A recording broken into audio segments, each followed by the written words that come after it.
ఈనాటి వాక్యదానం కొరకు ఇర్మియా గ్రంథం ఒకసారి ఓపెన్ చేసేయండి. గడిచిన మాసంలో ఆదివారాలు తప్ప మిగతా కొట్టాల్లో మనం యెషయా గ్రంథం చూసాం. ఈ నెల ఇర్మియా గ్రంథంలోకి వచ్చాం అనమాట. నా ధ్యానంలో నేను వచ్చాను. వాక్యదానం కొరకు 7వ అధ్యాయము ఇర్మియా గ్రంథం. మొదటి విషయాలు నేను చదువుతాను, తర్వాత మీరు అందిద్దరు కానీ చూడండి. 21 నుంచి చదువుతాను చూడండి.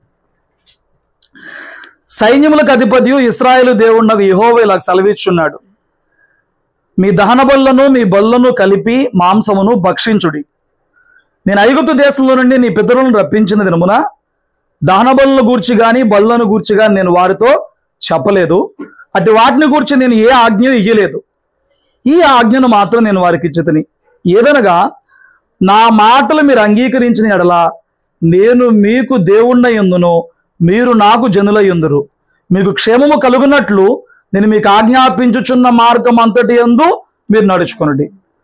అయితే వారు వినకపోయిరి, చెవియొక్కకుండిరి, ముందుకు సాగక వెనుక దీచు తమ ఆలోచనలు బట్టి తమ దుష్ట హృదయ కాఠిన్యమును అనుసరించి నడుచుచూ వచ్చిరి.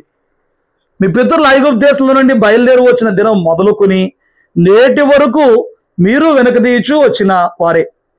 నేను అనుదినము పెందలకడ లేచి ప్రవక్తలైన నా సేవకులను అందరినీ మీ వద్దకు పంపుచూ వచ్చి తిని, మరి నా మాట వెనుకై ఉన్నారు, చెవియొక్కకై ఉన్నారు, తమ మెడను వంచక మనసును కఠినపరుచుకొనుచున్నారు.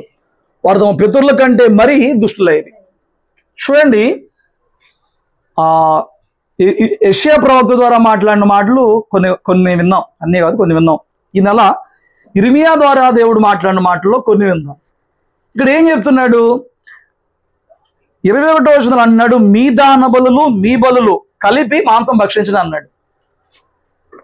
పాత నిబంధనలో బలి అర్పణలు ఉండేవి, 5 రకాల బలి అర్పణలు ఉండేవి. ఆ బలి అర్పణలో మొదటి దహన బలి అర్పణ. ఏంటిది అది? దహన బలి అర్పణలు ఏంటంటే ఆ లోపల ఉన్న అంత్రములు, ఆ పైన ఉన్న చర్మం తప్ప మిగతా ఆ జంతువు అంతా కూడా బలిపీఠం మీద కొవ్వుతో సహా ఇన్నర్ పార్ట్స్తో సహా అది మొత్తము కూడా దేవునికి దహించబడాలి. ఇక్కడ ఏమంటున్నాడు? మీ దహన బలుల్ని మీ బలులను కలిపి మీరే తినండి అంటున్నాడు.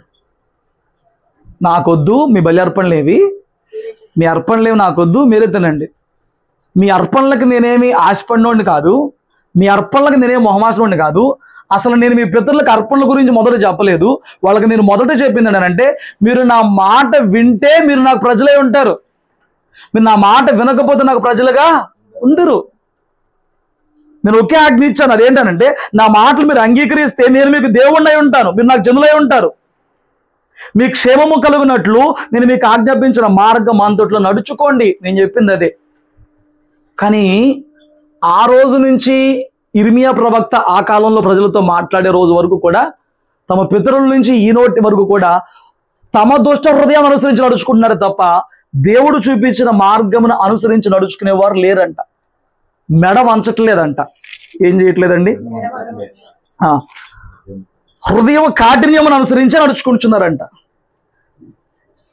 26లో అంటాడు కదా, వారు నా మాట వెనక ఉన్నారు, చెవియొక్కున్న తమ మెడను వంచక ఉన్నారు, మనసును కఠినపరుచుకున్నారు. సరే, ఆ రోజున ప్రజలు అలాగుంటే పర్లా, ఈ రోజున ప్రజలు ఎలాగున్నారంటే ఏదైనా విశ్వాసంలో ఉన్నప్పటికీ కూడా యేసే నిజదేవుడు అని చెప్పి ఒప్పుకుని ఆయన దగ్గరకు వచ్చి బాప్తిసం పొంది మీ మాట వింటే నేను వెంబడిస్తామని వాగ్దానం చేసిన తర్వాత కూడా ఈ రోజున ఏం చేస్తున్నారంటే ఆయన మాట వినట్లేదు, ఆయన చూపించిన మార్గం అనుసరించట్లేదు. తమ దుష్ట హృదయాలలో ఏమనిపిస్తే అదే, తమ దుష్ట హృదయాలలో ఎలాగనిపిస్తే అలాగే జీవిస్తున్నారు. దేవునికి ఆనాడు ఇజ్రాయేలీలు లోబడలేదు, ఈనాడు క్రైస్తవులమని చెప్పుకునేవారు కూడా లోబట్టలేదు. కానీ రాత్రి నేను ఒకే ఒక అంశం మీద మాట్లాడాలనుకుంటున్నాను. ఆయన మాట వినడం ఒక అల్ప మానవుడికి ఎంత శ్రేయస్కరం, ఆయన మాట వినడం ఒక అల్ప మానవుడికి ఎంత దీవెనకరం. చూడండి, యూదులకైనా ఇజ్రాయేల్ వారికైనా క్రైస్తవులకైనా విశ్వాసంలో మూలపితరుడు, విశ్వాసులకు తండ్రి అబ్రహాము. దేవుడి మాట విన్నాడు కానీ అబ్రహాము తర్వాత వచ్చిన వారిలో, అబ్రహాము సంతానంలో నాటికి భౌతికంగా ఇజ్రాయేలీలే కానీ, నేటికి ఆత్మీయంగా ఆత్మ సంబంధమైన ఆయన సంతానమైన క్రైస్తవులు ఇజ్రాయేలీలే కానీ ఎవరూ కూడా ఆయనలాగా దేవుని మాట వినడానికి లొంగుతున్నవారు, మెడ వంచుతున్నవారు కనబట్ల. మెడ వంచడం అనేది ఎద్దుకో గేదకో అవి లోబడినప్పుడు ఇది మెడ వంచట్లేదని అంటారు. దేవుడు మనిషిని కూడా ఏమంటారంటే, వీడు నాకు మెడ వంచట్లా. మెడ ఎందుకు వంచాలి? యజమానుడు పెట్టే కాడిని మోయడానికి, యజమానుడు పెట్టే బరువును మోయడానికి మెడ వంచాలి.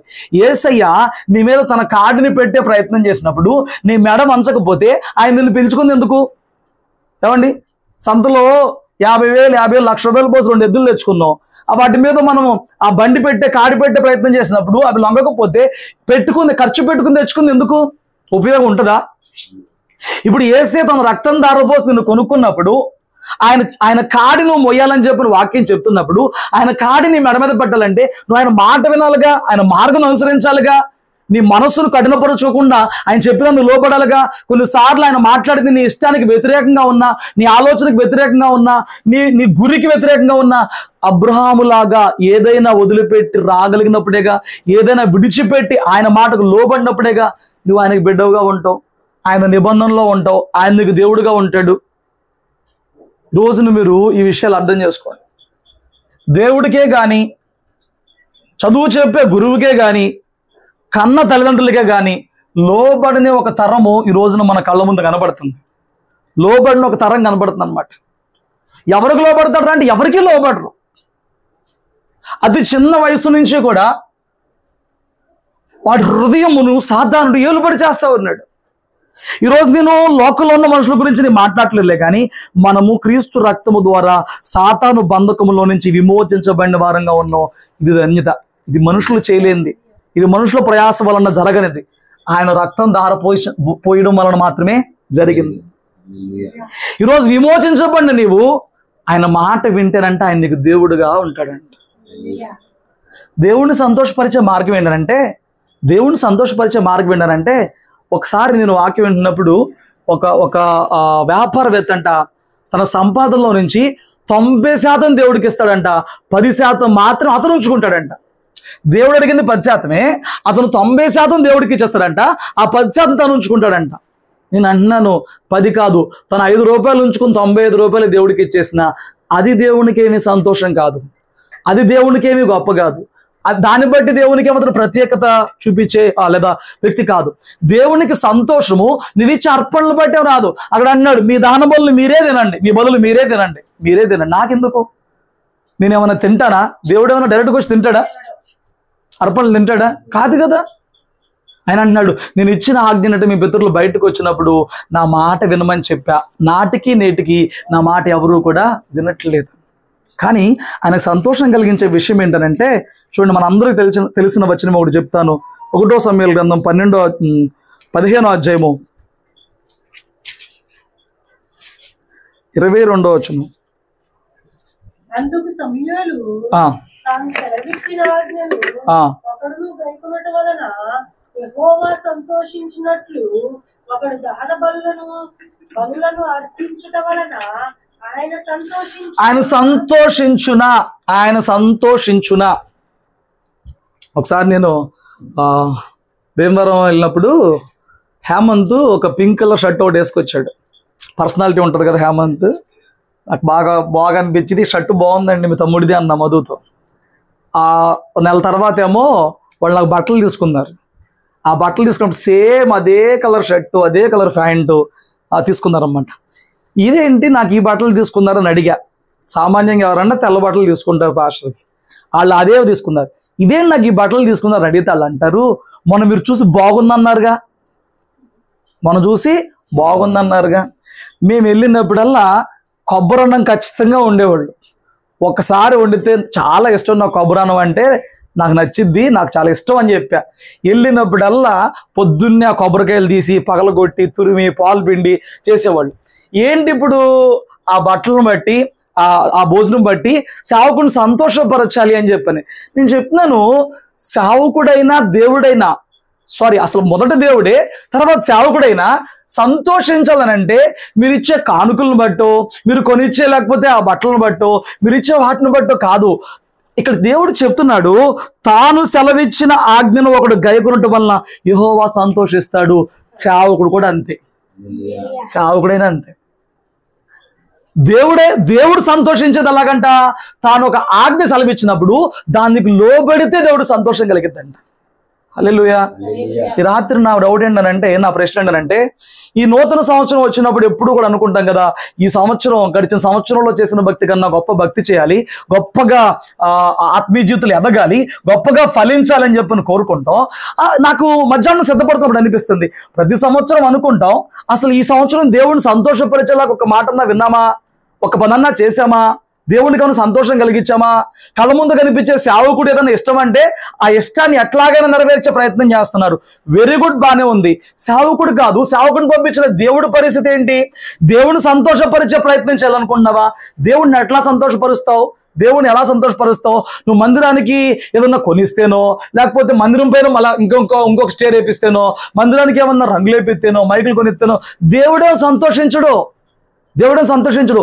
తాను సెలవిచ్చిన ఒక ఆజ్ఞను నువ్వు గైకొనాలి, తాను నీకు బోధించే బోధను నువ్వు గైకొనాలి, తాను నీకు ఇచ్చిన మాటను నువ్వు గైకొనాలి, తాను మాట్లాడుతున్నప్పుడు వినాలి, దేవుడు మాట్లాడేది వినాలి, విన్నాక దాన్ని వెంబడించాలి. అప్పుడు నేను అంటున్నాను, ఒకవేళ నీ స్తోమతను బట్టి ఇతరుల వలె నువ్వు మందిరానికి ఏమీ కొనివ్వకపోయినా, సేవకుడికి ఏమీ పెద్ద పెద్ద కానుకలు పెట్టకపోయినా, దేవుడు సేవకుడు నీ వ్యక్తిత్వము, నీ లోబడే తత్వమును చూసినప్పుడు సంతోషించేవారుగా ఉంటారు. హల్లెలూయా. మాట మీకు అర్థమవుతుందా? దేవుని సంతోషపరచాలండి.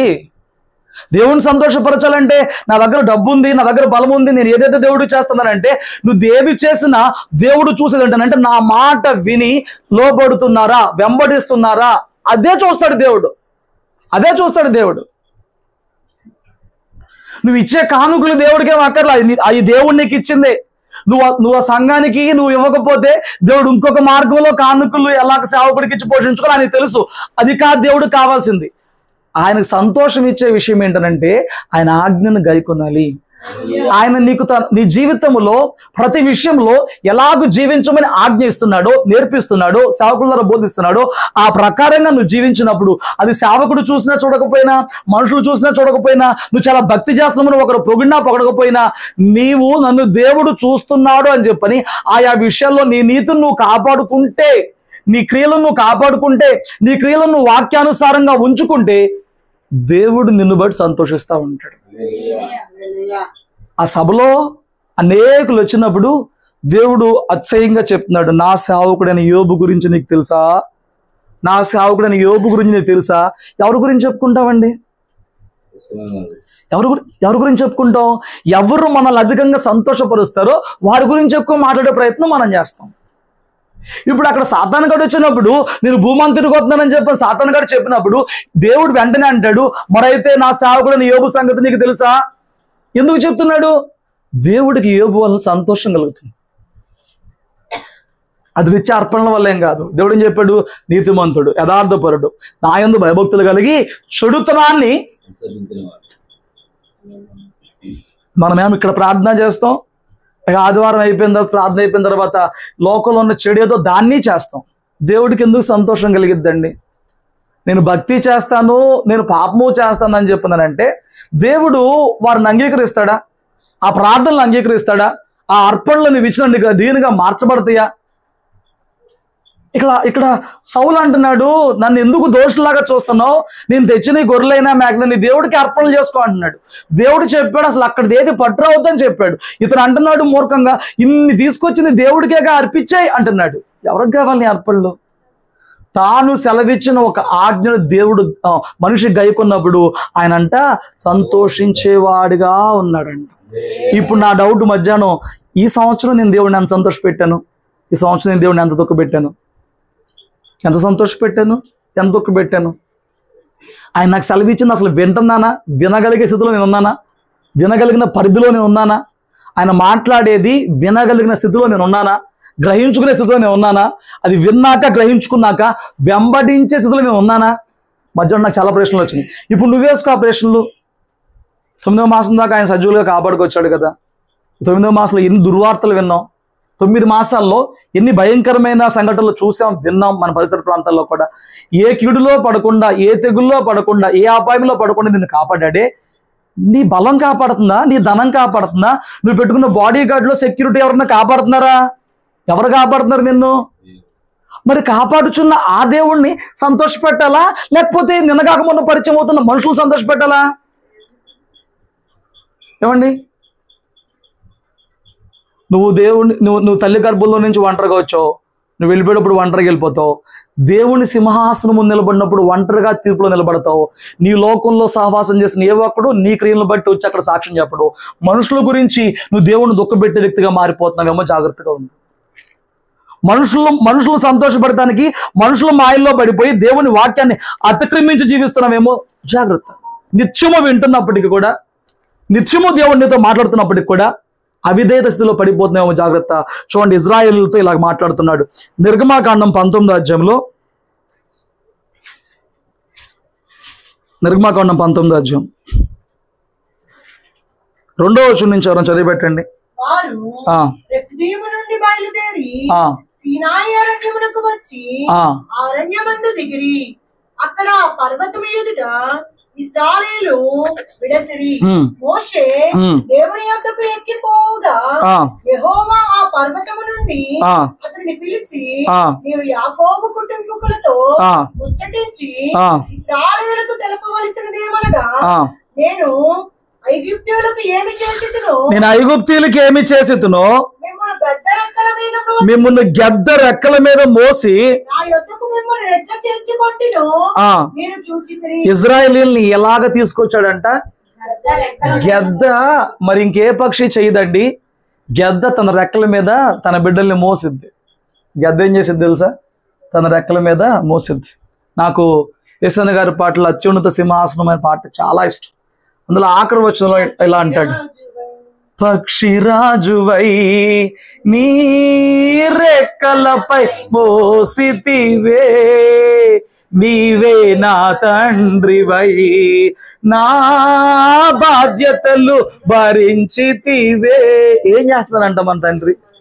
పక్షిరాజు ఎలా రెక్కల మీద తన బిడ్డలు మోస్తుందో, వాటికి విద్య నేర్పించే సందర్భంలో పక్షిరాజు తన పిల్లలకి ఎగరడం నేర్పించే సందర్భంలో ఎత్తైన ఒక కొండ మీద తీసుకెళ్ళి ఆ కొండ మీద నుంచి టపాలను తోసేస్తాడంట. తోసేసినప్పుడు వాటికి రాదు కదా ఎగరడం. అవి పడిపోతాను కొట్టుకుంటే అది నేలకు తాకి చచ్చాన్రా మొర్రో అనుకునే టయానికి మళ్ళా ఈ గద్దిలాగా వచ్చేసేసి తన బిడ్డని పడకుండా రెక్కల మీద అలాగ మోసిద్దంట. ఇప్పుడు ఎందుకు వదిలేస్తుంది, మళ్ళీ ఎందుకు మోస్తుంది? నేర్పిస్తుంది. పక్షిరాజు గూడు రేపి తన బిడ్డలకి నేర్పిస్తుంది. యేసయ్య అంట, ఏమండి, పాత నిబంధన కాలంలో మన పితరులైన ఇజ్రాయేలీల్ని ఐగుప్తు దేశంలో నుంచి గద్ద రెక్కల మీద, ఒకవేళ గద్ద రెక్కల మీద కనుక పక్షి ఆ పిల్ల లేకపోతే కింద పడి దాని చరిత్ర అయిపోద్ది.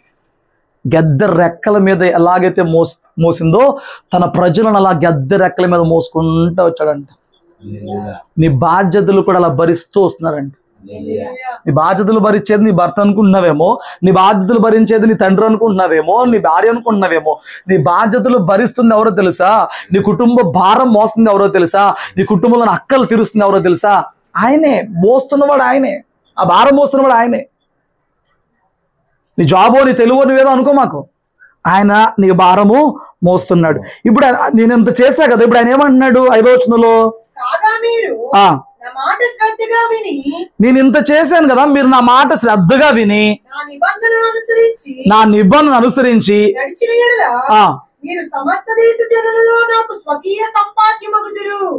సమస్త భూమియు నాదే కదా, మీరు నాకు యాజక రూపమై రాజ్యముగాను పరిశుద్ధమైన జనముగాను ఉండురని చెప్పుము.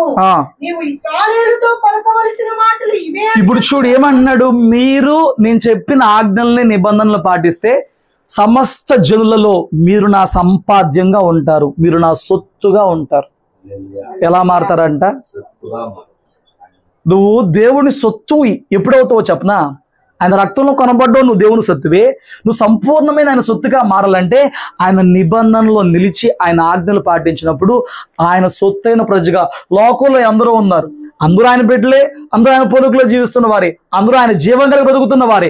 అయినప్పటికీ ఆయన నిబంధనలో, ఆయన వాక్యపు అడుగుజులో ఎవరైతే నడుస్తున్నారో వారు ప్రత్యేకపరచబడిన వారిగా, తన సొత్తైన ప్రజలుగా ఉంటారంట. ఒకవేళ తన నమ్మని ప్రజల విషయంలో ఏదైనా అన్యాయం జరిగితే ఆయన చూస్తూ ఒకవేళ ఊరుకుంటాడేమో కానీ, తన బిడ్డల విషయంలో అయితే తన బిడ్డలను ముట్టినవాడు తన కనుపాపను ముట్టినట్టుగా ఎంచుతాడంట. అది ఆయన సొత్తు అవడం అంటే. తన బిడ్డల జోలికి వస్తే ఎలాగ ఎంచుతాడంట? తన కంటిని ముట్టినట్టుగా ఎంచుతాడంట. మీకు దీని అర్థం తెలుసో తెలియదు కానీ నాకు బాగా తెలుసండి. దేవుని బిడ్డలం అయిన తర్వాత మన పక్షాన న్యాయం ఉన్నప్పుడు మన జోలికి ఎవడన్నా వస్తే మనం ఆయన సొత్తు అయి ఉన్నాం కాబట్టి మనం ఏమీ చేయలేనప్పుడు నోరు మూసుకుని ప్రభువా అని చెప్పానంటే, ఏమండి నీ సొత్తుని ఎవరైనా బీరోల నుంచి తీసుకెళ్ళిపోతావు అంటే చూస్తా చేతులు కట్టుకుంటావా? నీ ఇంటి బయట కుక్కను కొనుక్కుని కట్టేసుకుంటే దాన్ని ఎవరైనా కొడతా ఉంటే చూస్తా ఊరుకుంటావా? నువ్వు దేవుని సొత్తు అయి ఉన్నావు. ఎప్పుడు సొత్తు అవుతావు? ఆయన నిబంధనలో నిలిచి ఆయన ఆజ్ఞలు పాటించాలి. మోషే కొండ మీదకి వెళ్ళాడు, దేవుడు మాట్లాడాడు. దేవుడు మాట్లాడిన మాటలను తీసుకొచ్చి ప్రజలకు చెప్తున్నాడు. ముఖాముఖిగా దేవుడు మోషేతో మాట్లాడుతున్నాడు. నా ప్రజలని ఎన్ని అద్భుత కార్యములు చేసి ఐగుప్తు నుంచి బయటకు తెచ్చానో కదా, నా ప్రజలు నా మాట వినాలి, అలా వింటే వారిని నా ప్రత్యేకపరుచుకుని నా సొత్తుగా చేసుకుంటానని చెప్పు అంటే వీళ్ళు అంటారండి. చూడండి 9 చదివి కాదు 8. అందుకు ప్రజలు యెహోవా చెప్పినదంతయు చేసేదమని ఏకంగా ఉత్తరం ఇచ్చారంట. ఏమంటున్నారు? మీరు చేస్తారా? దేవుడు మాట్లాడుతున్న మాట వింటారానంటే వాళ్ళందరూ, లక్షల ప్రజలందరూ కూడా మేము యెహోవా చెప్పిన మాట వింటాము కొండ బదులు కొట్టారు. మళ్ళీ ఇప్పుడు మోషే ఏం చేశాడు? ఈ మాట తీసుకెళ్ళి దేవుడు చెప్తున్నాడు, అయ్యా నువ్వు చెప్పిన మాట తీసుకెళ్ళి నీ ప్రజలకు చెప్పాను, నీ ప్రజలందరూ కూడా ఒకటే సెలవిచ్చారు, ఏంటంటే నువ్వు ఏ మాట చెప్తే ఆ మాట వింటారంట. హల్లెలూయా. 24వ అధ్యాయము 3వ వచనం చూడండి. మోషే వచ్చి యెహోవా మాటలన్నిటినీ ప్రజలతో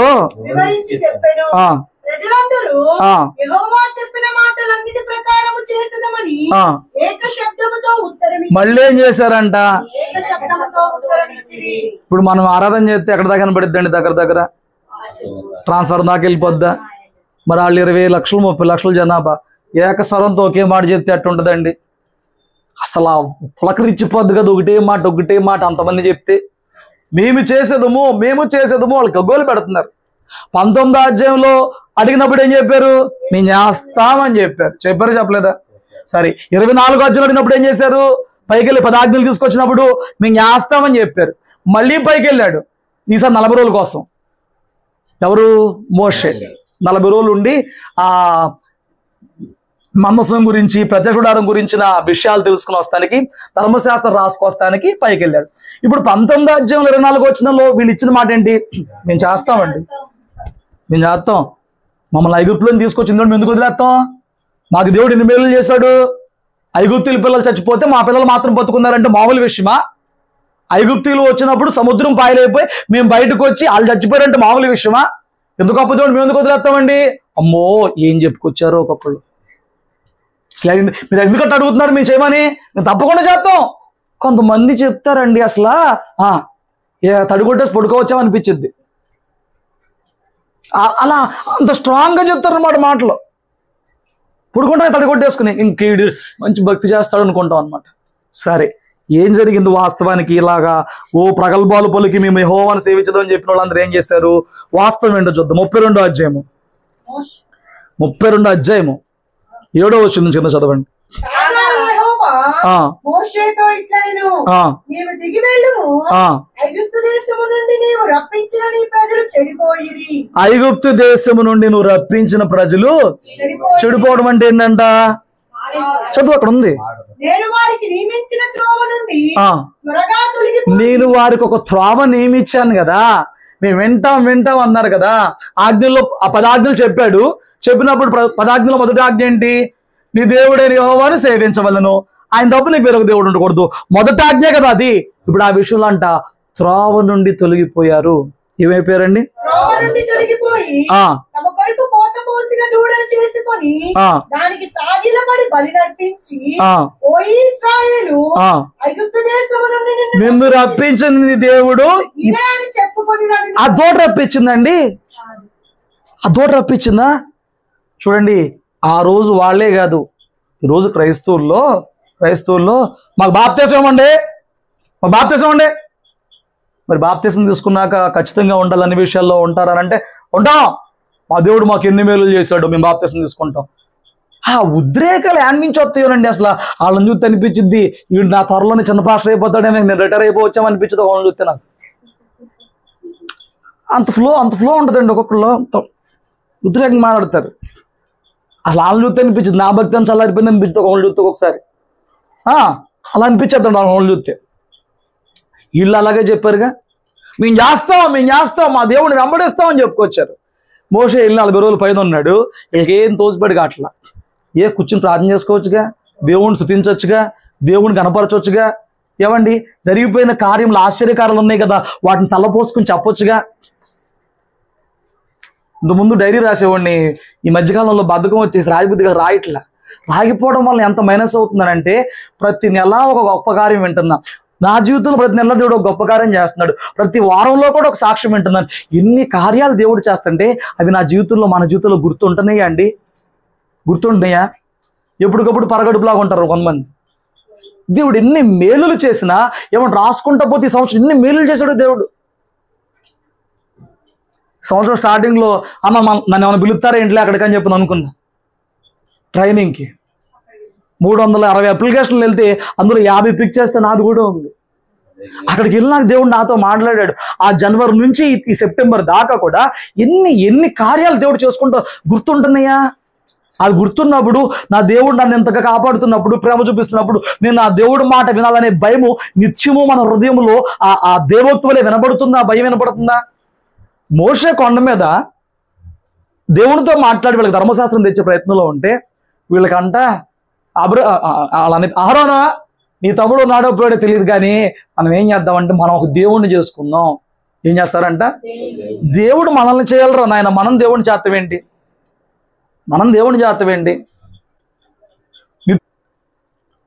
వాళ్ళు అహరోను దగ్గరికి వెళ్తే అహరోన్ అన్న వినాలా?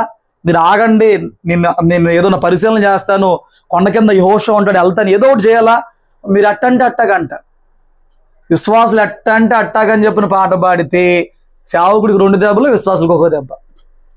మరి అంతే కదా. నువ్వు ఎట్టంటే అట్ట చెప్పేదాన్ని నేనెందుకండి ఇక్కడ? నువ్వు ఎట్టంటే అట్ట గగ్గిరిద్దులాగా ఊపేదానికి నేనెందుకు ఇక్కడ? సేవకుడు ఎందుకు ఇక్కడ?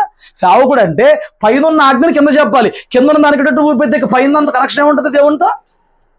వాళ్ళు అట్ట చెప్తాడు తలకు ఇవ్వబడి, మీరు అట్టంటే అట్ట. ఆడు ఒక తిండిపోతాడు, అలా చెప్పేవాడు. ఆడు పిరుకోడాడు, విశ్వాసుల పట్ల పిరుకోడాడు, అలా చెప్పేవాడు. మీరు అటు చెప్తే అట్ట, మీరు అటు చెప్తే అట్ట అవ్వదు. సేవకుడు అటు చెప్తే అట్ట అవ్వాలి, సేవకుడికి దేవుడు అటు చెప్తే అట్ట అవ్వాలి. అక్కడ ఏం జరిగింది? వీళ్ళు వెళ్ళి మాకు దూరం చేయండి, మీరు అటు చెప్తే అట్ట, మీరు బంగారం నేను ఏం చేసేస్తా అన్నాడు.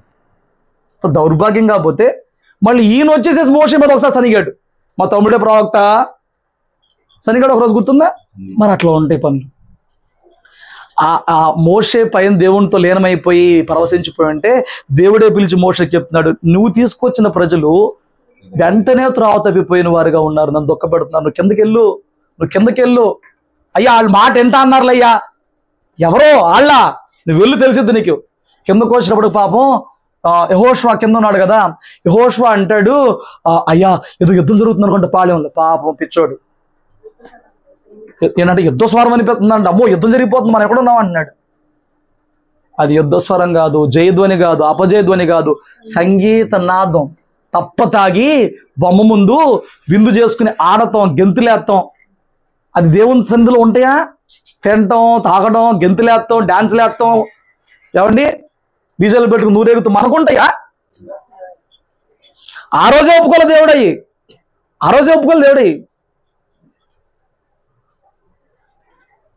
దేవుని మాట విన్నందుకు అక్కడ వధ జరిగిందండి. ఇంకా అంటాడు మోషే, నువ్వు తప్పుకో అంటాడు. చూడండి ఒకసారి 9వ వచనం చూడు.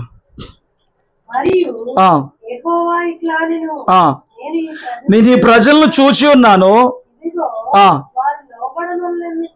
వారు మరి మనము అప్పుడు ఏం చేస్తా అంటున్నాడు?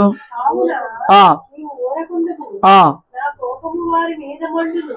ఆ నేను వారిని కాల్చివేసి ఆ నిన్ను గొప్ప జనముగా చేసి. నువ్వు ఊరుకో, వాళ్ళ లోపడిన ప్రజలు నాకు తెలుసు, నేను వాళ్ళందరిని నాశనం చేసి నీ గర్భాన్ని పుట్టే వాళ్ళని హెచ్చిస్తా అన్నాడు. మీరు హల్లెలూయా చెప్పారు, మోషే ఒప్పుకోలా. అయ్యా అలా అలా చేస్తే నీ నామానికి అవమానం వచ్చింది అయ్యా, ఐగుప్తులో నుంచి తెచ్చాడు కానీ కానాన్లోకి తీసుకెళ్ళకపోయాడు వాళ్ళు దేవుడు అంటారయ్యా అని మోషే అడ్డుపడితే వాళ్ళు బ్రతికారు. ఈ రోజున నువ్వు అన్ని విషయాల్లో సౌఖ్యంగా క్షేమంగా ఉన్నావంటే నీ భక్తిని మెచ్చి దేవుడిని ఆశ్రదించ కాబట్టి ఉంటున్నావా? ఎవరో ప్రార్థనలు నీకు అడ్డుపడితే ఉంటున్నావా? నీ ప్రార్థనలు ఎవరికన్నా అడ్డుపడే స్థాయికి రావా? నీ ప్రార్థనతో ఇతరులు కంచె వేసే స్థాయికి రావా? ఎంతసేపు ఎవరో నీ కోసం ప్రార్థన చేయడమేనా? నీ కోసం ప్రార్థన చేస్తున్న ఎవరో ఒకప్పుడు ఇంకెవరో వాళ్ళ కోసం ప్రార్థన చేసిన వాళ్ళే. స్తోత్రం చెప్పండి. ఒకప్పుడు నీ కోసం ప్రార్థన చేసే వాళ్ళ కోసం కూడా ఎవరో ప్రార్థన చేస్తే వాళ్ళు కాపాడబడ్డారు. ఇప్పుడు వాళ్ళు ఎదిగారు, నువ్వెంతకాలం ఒకరి ప్రార్థన బ్రతుకుతావు? ఏసే అంటాడు, వారు లోబడనలను ప్రజలు నేను ఊరుకోను. తప్పుకో, లోబడకపోతే ఊరుకోడండి దేవుడు. వాళ్ళని కేవలం గొర్రెపిల్ల రక్తంతో విమోచించాడు కానీ మనల్ని తన స్వరక్తంతో విమోచించాడు. బాప్తిసం పొందినప్పుడు ప్రతి ఒక్కరూ ప్రమాణం చేశారు, నా జీవితకాలం యెహోవాను సేవిస్తాను, ఆయన వస్తాడని నమ్ముతున్నాను, తిరిగి లేపి నన్ను తీసుకెళ్ళడం నమ్ముతున్నాను, నేను నా రక్షకుడిగా ప్రభువుని పూర్ణ అంగీకారంతో నమ్ముతున్నానని చెప్పని భూమి ఆకాశాలు ఎదుట సాక్ష్యం ఇచ్చి బాప్తిసం పొందిన వాడిగా ఉన్నారు. నువ్వు దేవునికి వరంబడిక చేసుకున్నావు, నిబంధన చేసుకున్నావు. కానీ ఈ రోజు నా నిబంధన మాటలో ఉన్న వాక్యములు నువ్వు వెంబడించట్లా, నువ్వు లోబడనల్లకపోతే ఆ రోజు వారి మీద కోపం మండింది, ఈ రోజు మన మీద ఇంకా మండిద్ది. ఎందుకంటే వారిని గొర్రెపిల్ల రక్తంతోనే విమోచించాడు, ఈ రోజున తన రక్తంతో విమోచించబడిన వారిగా మనల్ని చేశాడు. ఎవరి దగ్గర ఎక్కువ లెక్క వచ్చింది? మన దగ్గరే. వాళ్ళ కేవలం గొర్రెపిల్లే, మనకి గొర్రెపిల్ల అని యేసు రక్తమే మన కోసం చిందించబడింది కదా, మనమే ఎక్కువ లెక్క చెప్పుకోవాలి. అడుగుతున్నా, నువ్వు లోబడుతున్నావా దేవుని వాక్యానికి? దేవుడు నీతో మాట్లాడుతున్నప్పుడు, దేవుడు నీకు ఒక త్రోవ చూపించి నడవమన్నప్పుడు, దేవుడు నీకు ఒక మార్గం పెట్టి నడవమన్నప్పుడు, అది ఏ విషయమైనా కానీ నడుస్తానికి ఇష్టపడుతున్నావా? మెడ వంచని ఒక తరంలాగా తయారయ్యావా? నీ దుష్ట హృదయానికి ఎలా కనిపిస్తే అలా జీవిస్తున్నావా? అప్పుడు ఎందుకండి ఈ ప్రయాసంతా? ఎందుకు ప్రయాసంతా? ఏదో వాళ్ళ ముందు 2 రోజులు వస్తాడు, కాసేపు టకటక ఏదో చెప్పారు, వెళ్ళిపోతారు మా పాస్టర్, ఇంక పడుకుంటే పని అయిపోయింది. నువ్వు అలా అనుకుంటున్నావా? లేకపోతే దేవుడు నీతో మాట్లాడతాడనే భయం రావట్లేదా నీకు? ఆ భయమే వస్తే ఈ రోజు నువ్వు అనేకుల కోసం చేతులెత్తే బిడ్డగా ఉంటావు. దేవుడు నీ గురించి కూడా యోబు గురించి అలా చెప్పి సంతోషపడాడు, అలా నీ గురించి కూడా సాక్ష్యం ఇచ్చి సంతోషపడేవాడిగా ఉంటాడు. కొంతమంది ఎమోషనల్ అయిపోయి అంత తీర్మానాలు చేస్తారు. ఇక నుంచి నేను 2 గంటలు ప్రార్థన చేస్తా, ఇక నుంచి నేను పలానా నిబంధన చేసుకుని ప్రార్థన చేస్తా, ఇక నుంచి నేను బైబిల్ చదువుతా. ఈ ప్రమాణాలు కాదండి. నీవు ఎలా విమోచించబడ్డావు ఒకసారి చూడు. దేవుడిని దగ్గర ఏం కోరుకున్నాడు ఒకసారి చూడు. బలి అర్పణలు బట్టి ఆయన సంతోషపడ్డంట, ఆయన సెలవిచ్చిన మాట వింటే సంతోషపడతాడంట. ఆయన ప్రతి ఆదివారం నీతో మాట్లాడుతున్నాడు, ప్రతి కుడికిలో సేవకులారా నీతో మాట్లాడుతున్నాడు, ప్రతిసారి నువ్వు వాక్యాన్ని చదివితే నీతో మాట్లాడుతున్నాడు. ఆ మాటకు లోబడ్డమే మాటకు లోబడ్డమంటే, నువ్వు ఆ విన్న వాక్యానికి లోబడతావు, ఆయనకు లోబడతామంటే. మళ్ళీ సపరేట్గా నాతో ఏం మాట్లాడలేదు కదా అని చెప్పొద్దు. వాక్యమే దేవుడు, ఆ వాక్యం ద్వారా నువ్వు విన్న మాటలే దేవుడు నీకు చూపిస్తున్న త్రోవ. అలాగైతే ఎన్ని వాక్యాలు ఉంటావు? అలాగైతే ఎన్నిసార్లు మాట్లాడు ఉంటాడు? 4 ఆదివారాలు, 2 ఉపవాసాలు, 3 నెలకోటాలు, ఎన్నవుతున్నాయి? నెలలో 10 కోటాలన్నా పాల్గొంటున్నావు తక్కువ. నెలకి 10 సార్లు దేవుడు నీతో మాట్లాడుతున్నాడు కదా. మరి నువ్వు ఆ మాటకు లోబడకపోతే దేవునికి ఎంత కోపం రావాలి? ఆయన మాట వింటే ఆయన సంతోషం కలిగిద్దంట, ఆయన మాట వినకపోతే ఆయన కోపం వచ్చిద్దంట. ఆయన మాట వింటే మనం ఆయన ప్రజలుగా, ఆయన సొత్తుగా చేసుకుంటాడంట. మనం ఆయన మాట వినకపోతే మనల్ని విసర్జిస్తాడంట. ఏది కోరుకుంటావు నువ్వు? ఆయన సొత్తుగా ఉంటా కోరుకుంటావా? ఆయన విసర్జిస్తాని కోరుకుంటావా? ఆయన సంతోషపరుస్తాని కోరుకుంటావా? ఆయన కోపం తెప్పిస్తాని కోరుకుంటావా? తెలివితేటలు ఉన్నాయి కాబట్టి మేము సంతోషపరుస్తాని కోరుకుంటాం అంటున్నారు. క్రియల్లోకి వచ్చినప్పటికి ఏమవుతుంది? ద్వితీయోపదేశకాండం 11వ అధ్యాయము 13 నుంచి చదవండి, కొన్ని మాటలు ముగిస్తాం. టైం కన్నా కాబట్టి పూర్ణ హృదయముతోను పూర్ణాత్మతోను నీ దేవుడైన యెహోవాను ప్రేమించి నీ పూర్ణ హృదయముతోను పూర్ణాత్మని దేవుడైన యెహోవాను ప్రేమించి ఆయన సేవింపవలనని నేను మీకు ఇచ్చు ఆజ్ఞలను మీరు జాగ్రత్తగా విని యెడల ఏం చేయాలంట? జాగ్రత్తగా వినాలంట. దేవుని వాక్యం పట్ల ఈరోజు శ్రద్ధ ఎవరికుందండి? దేవుని వాక్యం పట్ల శ్రద్ధ ఎవరికుంది? జాగ్రత్తగా విందాం దేవుడు నాకేం చెప్తున్నాడో, జాగ్రత్తగా చదువుదాం దేవుడు నాతో ఏం మాట్లాడతాడో, జాగ్రత్తగా విందాం సేవకుడు నోటి నుంచి రోజు దేవుడు నాకేం చెప్తాడో. ఆ జాగ్రత్త ఎవరికుందండి? యెషయా గారు అంటాడు, ప్రతి ఉదయమున నాకు వినబుద్ధి పుట్టిస్తున్నాడు దేవుడు. దేవుడు ఏం పుట్టించాడంట? నీకు వినబుద్ధే లేదా? దేవుని వాక్యం వినబుద్ధే లేదా? ఏమండి, ఒక్కొక్కసారి రాత్రిపూట చర్చిలో విజ్ఞాపన ముందు ఏదో ఒక టాపిక్ మీద అవసరాలు చెప్పమన్నప్పుడు ఒక టాపిక్ మొదలైతే ఆ మాటలు అక్కడి నుంచి వెళ్తాయండి. అసలు ఎంత యాక్టివ్గా ఉండి ఎంత డెప్త్గా మాట్లాడతారో కొన్నిసార్లు. సర్లే అండి విజ్ఞాపన చేద్దాం పట్టణం అని చెప్పిన మోకాళ్ళు వేసి ప్రార్థన చేస్తూ ఉంటే ప్రార్థన లోపలికి ముసలు కొడతా ఉంటారు. సేవకులంగా ఇచ్చిన బాధ్యత నెరవేర్చాలి కదా, చేతులు ప్రార్థన చేస్తూ ఉంటాం. మా ప్రార్థనలో బుసలు కొడతా ఉంటారు. ఏంటా బుసలు?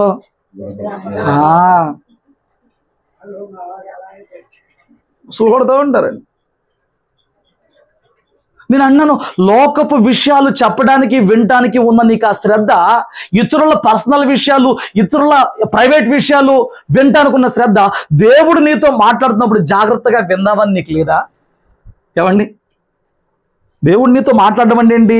మీరు అనుకుంటారు దేవుడు నాతో మాట్లాడతామంటే నా కుమారుడా, నా కుమారి, నేను చూస్తున్నాను, నీ బాధలు తీసేస్తున్నాను, ఇదే మీరు అనుకుంటారు దేవుడు మాట్లాడతామంటే. మీకు నిత్యము దేవుడు వాక్యం ద్వారా చెప్పే ప్రతిదీ ఆయన మాటే. దేవుడు ఏమన్నా మాట్లాడా? ఇప్పుడు దాకా మాట్లాడింది ఏంట్రా బాబు?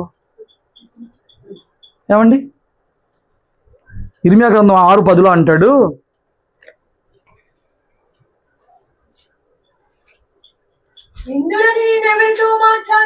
వింటారని నేను ఎవరితో మాట్లాడాలి?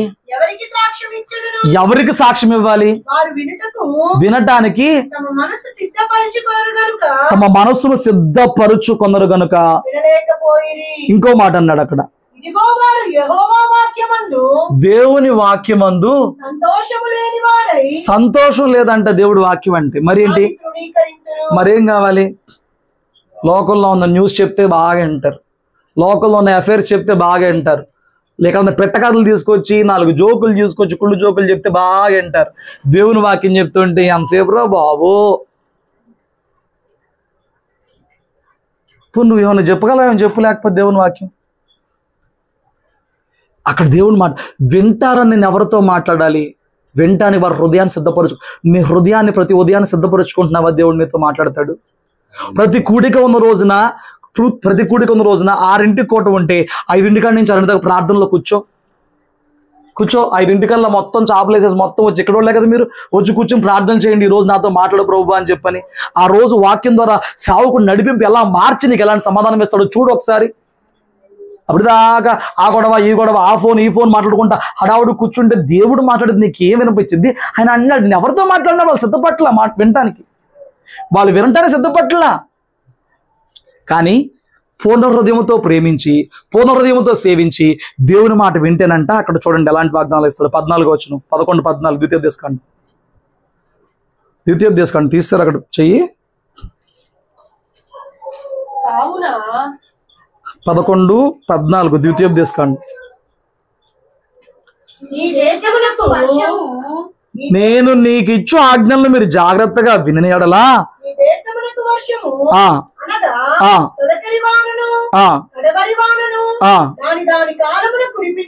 దాని దాని కాలములో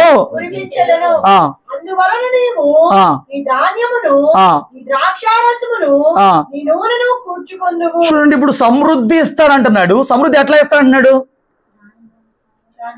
నువ్వెవరిని మోసం చేయక్కర్లా, నువ్వు ఏ లెక్కలు తిమ్మిని బమిని చేయక్కర్లా, నువ్వు ఎవరిది దోచుకోక్కర్లా, ఎవడి రక్తానికో ఎవండి ఏ కక్కిని కొట్టుకుని ఆశపడక్కర్లా. దేవుని వాక్యం సెలవిస్తుంది ఈ రోజున నువ్వు బ్రతకడానికి, నువ్వు సమృద్ధిని కూర్చుకుంటానికి. ఆయన చెప్తుంది ఏంటంటే పూర్ణ హృదయంతో ఆయన సేవించు, పూర్ణ హృదయంతో ఆయన్ని ప్రేమించు, ఆయన గణపరచు, ఆయన చెప్పిన మాటలు జాగ్రత్తగా విని పాటించు. అలా నువ్వు విన్నప్పుడు, అలా నువ్వు పాటించినప్పుడు దేశం మీద ఆయన అంట విత్తనాలు వేసినప్పుడు పంట మొదలు తొలకరి వాన కురిపిస్తాడంట. ఏమండి, పంట దిగే టయానికి కడబరి వాన కురిపిస్తాడంట. వాన దేశం మీద ఉంటది, పంటల మీద ఉంటది, పాడి మీద ఉంటది. అక్కడ అన్నాడు, ఏమేం కూర్చుకుంటారంట?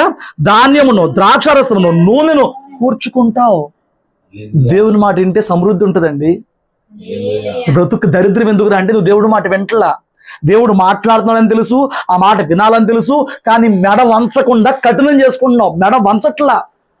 ఏమండి, గుర్రాన్ని నీళ్ళ దాకా తీసుకెళ్తాం కానీ నీళ్లు దాగిచ్చే బాధ్యత మందా?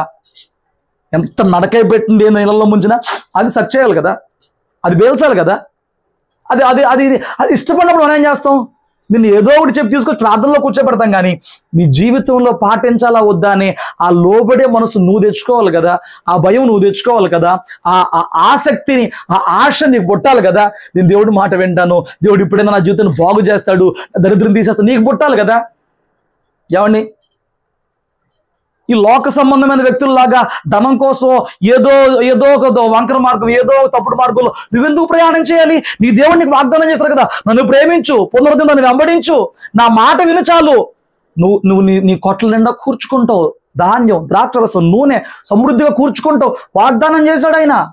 ఆయన వాగ్దానం ఉన్నప్పుడు పిచ్చి పనులు ఎందుకండి మనకి? పిచ్చి ఆహారాలు ఎందుకండి మనకి? ఆయన మాట వింటే సరిపోద్ది కదా. మునుపంటే దేవుడు తెలియదు, ఏదో జీవించేసి అయిపోయింది, అదంతా నీకు శాపమే. అయినా రక్తంలో కడిగాడు, ఇప్పుడు మరొక మార్గం, మరొక అవకాశం ఇచ్చాడు. ఇప్పుడు ఇచ్చిన అవకాశం ఉపయోగించుకోవాలి కదా. ఇచ్చిన అవకాశం ఉపయోగించుకుంటే నీ చెయ్యి ఎప్పుడు పైకే ఉంటుందని చెప్పాడు కదా, నేను ఎప్పుడు దీవిస్తానని చెప్పాడు కదా. స్తోత్రం చెప్పండి.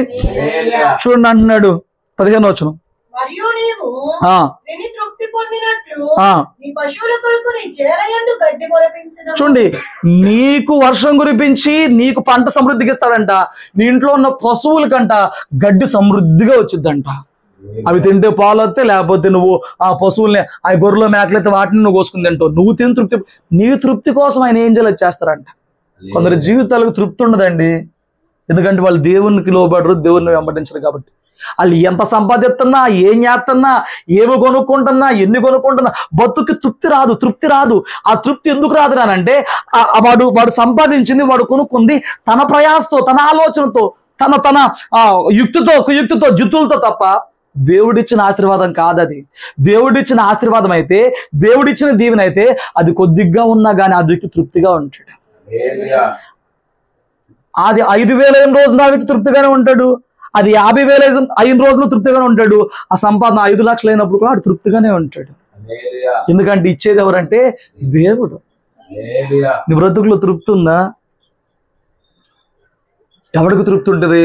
దేవుని మాట వినేవాడికి తృప్తి ఉంటుంది, దేవుణ్ణి సంతోషపరిచేవాడికి తృప్తి ఉంటుంది, దేవునికి మెడ వంచిన వాడికి తృప్తి ఉంటుంది, దేవునికి లోబడిన ప్రజకు తృప్తి ఉంటుంది.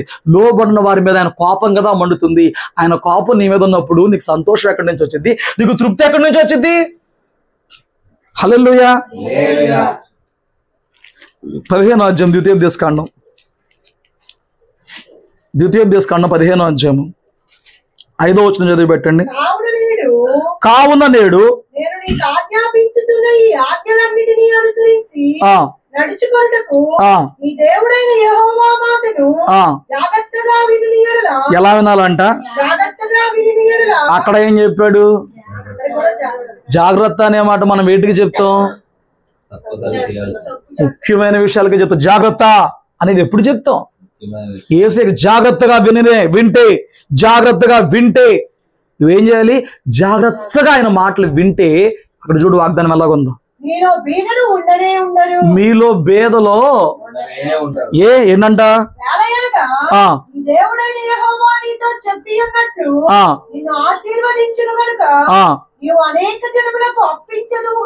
ఆశీర్వాదం అంటే మేళ్ళ మిద్దులు కాదు. ఏమండి, ఒకడు ఆపదలో ఉన్నప్పుడు అడగకుండానే అప్పించే స్థాయిలో ఉంటాం. ఆడు అడిగితే కాదు, అడగకుండానే ఇవ్వగలగాలి.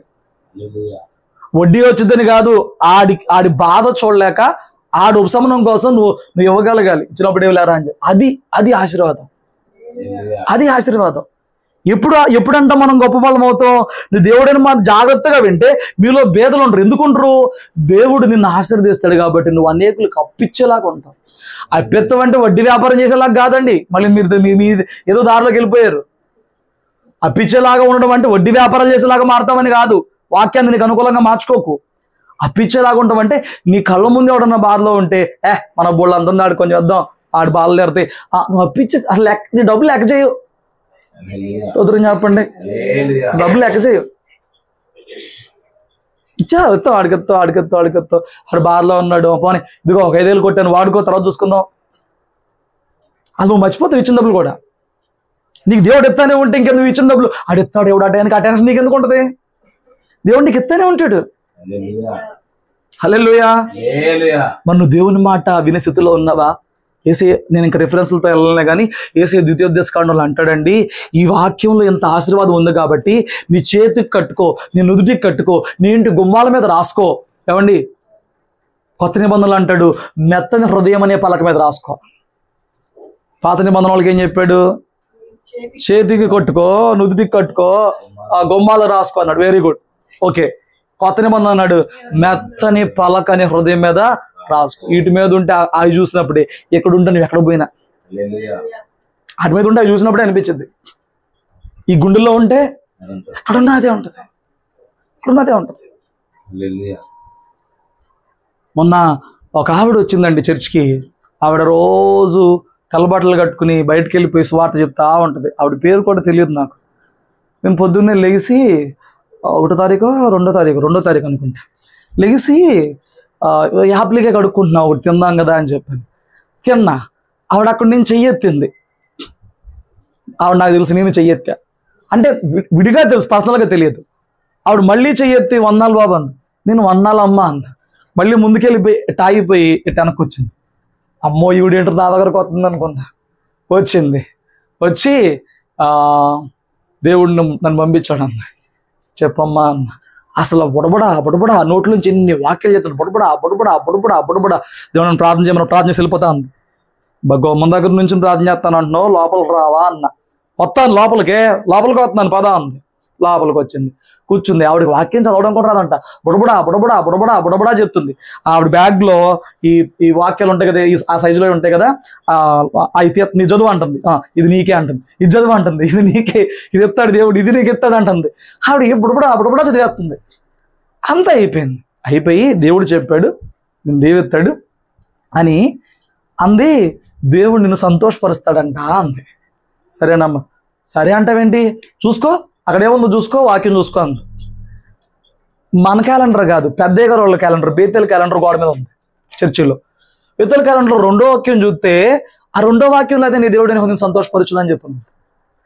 ఆవిడ అదే వాక్యం చెప్పింది, అదే వాక్యం అక్కడ ఉంది. నాకు అర్థం కాలేదు. ఈ చదువు అంది అక్కడే ఉంది, ఆవిడ తెలియదంట. నీ దేవుడు నేను హోని సంతోషపరచుదామంటే నేను చెప్పింది అదే కదా, దేవుడు నేను సంతోషపడతాడంట అని చెప్పింది. హల్లెలూయా.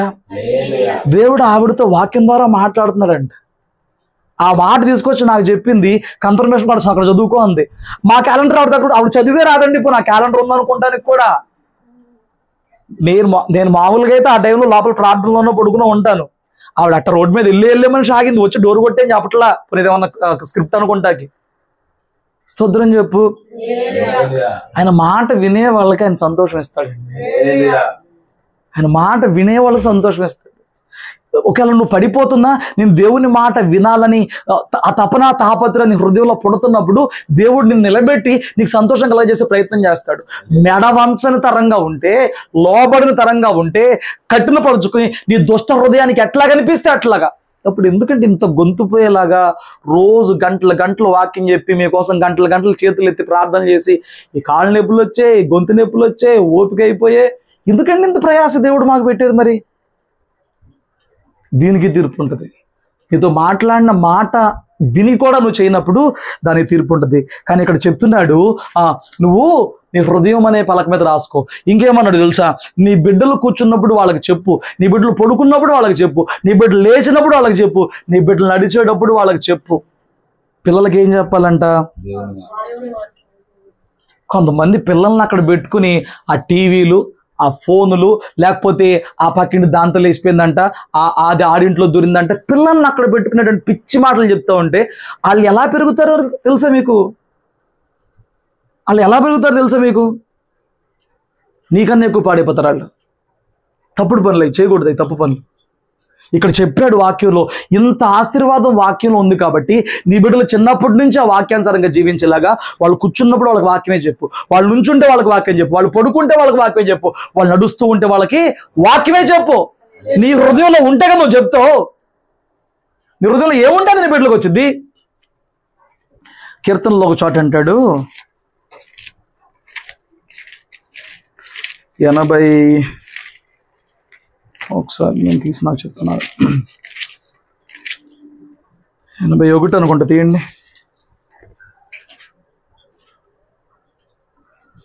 81:13 చదవండి.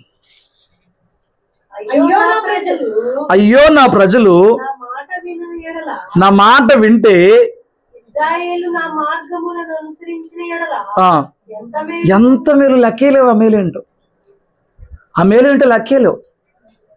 ఏమండి, నీ శత్రువులు నీకు అనగొడతాడంట, నీ విరోధులు ఆయన కొడతాడంట, నిన్ను ద్వేషించేవాడు నీకు లోపరుస్తాడంట.